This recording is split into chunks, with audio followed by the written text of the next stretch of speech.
In this case, we want to talk a little bit more about GEC's modular engines and the asynchronous automation. To give a brief look at this, our problems are generally in three pieces. There's a problem statement, which is a micro lesson. Then the student clicks continue and goes to the problem body, which is a micro test. And then the student clicks submit and the feedback will come, which is another micro lesson. And the reason that we built them like this is because the normal experience of the student is going to be, three-step like that, but we can break these apart. Like we can turn off the problem statement for a test. We don't want to give them a training set.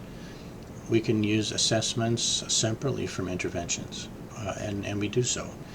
Now this modular structure, the problem modularity, then makes it possible to do these types of different engines, which are basically different algorithmic approaches to lesson delivery, where we will give differently pattern sequences of these learning assets, these problem assets, give them in different sequences and different patterns. And we have what we call broad spectrum tests, where this covers many lessons at once. And if you use it before you assign lessons, it's placement test. If you use it after the student has done many lessons, it's going to be a knowledge retention test. Carry forward, we call narrow spectrum tests. That's within a lesson. It checks the student's knowledge in the lesson. And we use that here in our learning cycle a lot. Like this intervention, if a student fails a lesson and they go into this intervention, this shows the carry forward at work until the student passes, and then it lets them go. This would be the broad spectrum test. This would be the broad spectrum engine here, and this would be the narrow spectrum engine here. This is internal to one lesson, right? And then we also have mid-spectrum tests, which are 4 different difficulty levels at one time. And yes, we can do language levels like we've done with our ebooks, but we could also do math.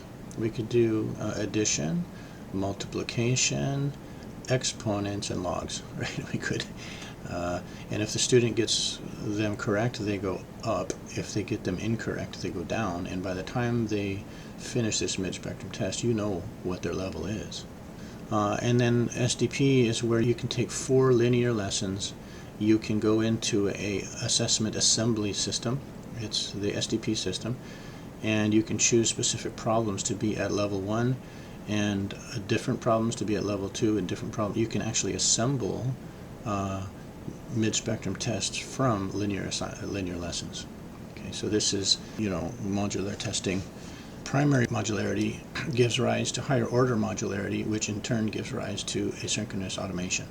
Now, I will make that point again from going back to here that when you look at fractal curriculum, you really don't need a lot of auxiliary external tests. The tests are from primary questions inside the lesson.